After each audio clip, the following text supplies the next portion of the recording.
আর এই মুহূর্তে আরো একটি গুরুত্বপূর্ণ খবরের দিকে নজর রাখবো। পার্থ চট্টোপাধ্যায়ের জামিন মামলা ছাড়লেন সুপ্রিম কোর্টের বিচারপতি জয়মাল্য বাগচি। মামলা শুনতে রাজি না হওয়ায় বেঞ্চ বদল। নিয়োগ দুর্নীতি মামলায় গ্রেপ্তার হয়েছিলেন পার্থ চট্টোপাধ্যায়। জামিন চেয়ে হাইকোর্টের পরে সুপ্রিম কোর্টের দ্বারস্থ হন প্রাক্তন মন্ত্রী।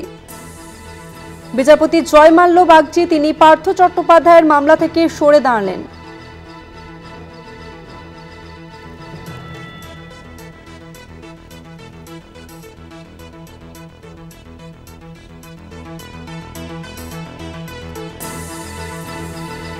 আরো একবার জানিয়ে রাখবো, পার্থ চট্টোপাধ্যায়ের জামিন মামলা ছাড়লেন সুপ্রিম কোর্টের বিচারপতি জয়মাল্য বাগচি তিনি মামলা শুনতে রাজি না হওয়ায় বেঞ্চ বদল।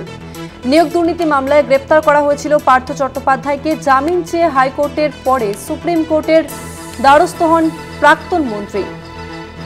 পার্থ চট্টোপাধ্যায়ের মামলা শুনছিলেন বিচারপতি জয়মাল্য বাগচি যখন তিনি হাইকোর্টে ছিলেন। আর এবার পার্থ চট্টোপাধ্যায়ের মামলা থেকে সরে দাঁড়ালেন সুপ্রিম কোর্টের বিচারপতি জয়মাল্য বাগচি। মামলা শুনতে রাজি না হওয়ায় বেঞ্চ বদল। ফের নতুন করে বেঞ্চ গঠিত হবে, তারপরই পার্থ চট্টোপাধ্যায়ের মামলার শুনানি হবে।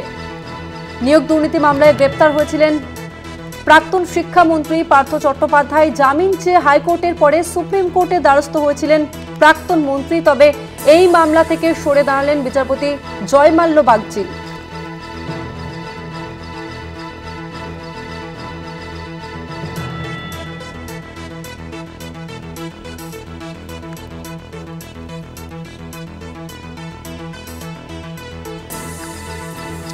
আমরা আরো বিস্তারিত জানবো। আমাদের সঙ্গে ফোন লাইনে রয়েছে প্রতিনিধি পীযূষ কান্তি নাগ।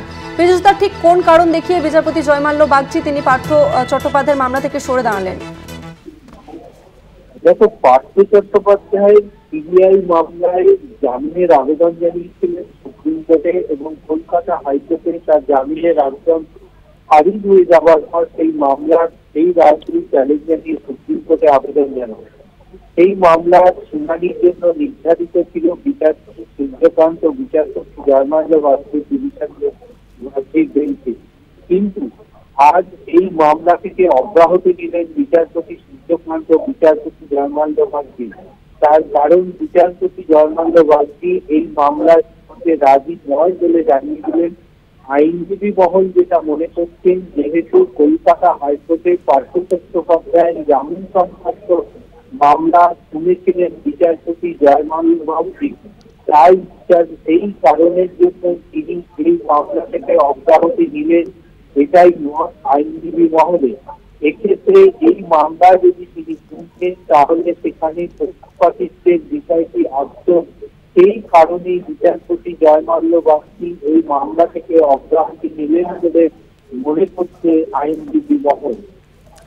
ধন্যবাদ পীযূষ দা। আরো একবার জানিয়ে রাখবো, পার্থ চট্টোপাধ্যায়ের জামিন মামলা থেকে অব্যাহতি নিলেন সুপ্রিম কোর্টের বিচারপতি জয়মাল্য বাগচি।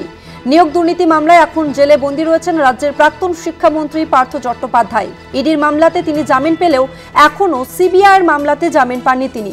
সেই মামলাতে জামিনের আর্জি নিয়েই সুপ্রিম কোর্টে দ্বারস্থ হন পার্থ চট্টোপাধ্যায়। মামলা ওঠে বিচারপতি জয়মাল্য বাগচি ও বিচারপতি সূর্যকান্তের ডিভিশন বেঞ্চে। আর এবার সেই মামলা থেকেই অব্যাহতি নিলেন বিচারপতি বাগচি। বৃহস্পতিবার এই মামলার শুনানি থাকলেও আপাতত তা পিছিয়ে যায়। প্রধান বিচারপতি এই মামলা শোনার জন্য নতুন বেঞ্চ গঠন করবেন এবং তারপরেই পার্থর জামিন মামলার শুনানি শুরু হবে।